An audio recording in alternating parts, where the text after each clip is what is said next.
What is up, guys? Do you live in a small space and don't know where to store your paintings while they dry?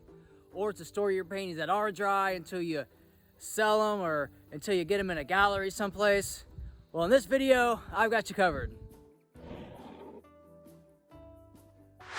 So I recently moved to this teeny tiny place behind me. I mean, it's not that tiny, but it's pretty tiny, and I'm trying not to get my license plate in the camera here, but yeah. So I went from a pretty decent sized studio in a basement of a house to a corner of our kitchen. So there's not a lot of places to put my paintings to dry. I'm talking about my oil paintings, and even my acrylic paintings. When they are dry, I like to store them somewhere so they're out of the way and nobody's spilling anything on them. I do have one clumsy kid in the house. So we love her, but yeah. So in this video, we're gonna talk about where I stash my paintings, just out of the way where nobody's bumping them or getting anything on them, or where the cats aren't rubbing up against them or cat hairs getting on them. So I'll show you those places and give you some ideas of where you can dry your paintings or store your dried paintings if you have a small place like I mentioned. So let's get to it.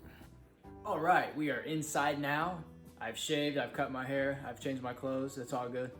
So let me give you a tour of where I dry my paintings and where I store dried paintings. So without further ado, here we go. Is there a painting in this box underneath the couch? You bet.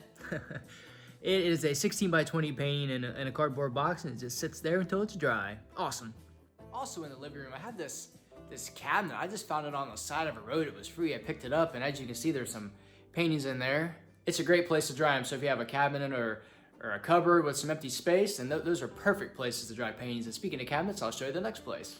Okay, we're in our laundry room, and there we go, you can see it better. So in this cabinet here, let me open it up.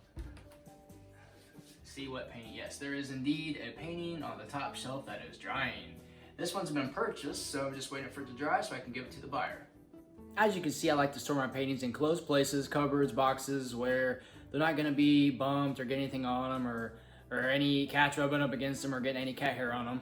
Oh, little lady, you're not gonna get your whiskers or your cat hair on my paintings, are you? Well, no. So other places I store paintings, and I'm talking about finished paintings, are this wardrobe, for example. There's a painting right here.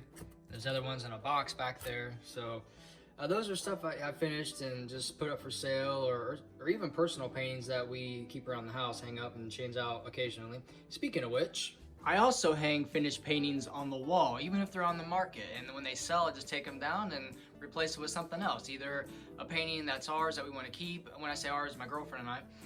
Or another one that I'm gonna put up for sale. So like I said, when it sells, I take it down and put another one up. So that's how I do it.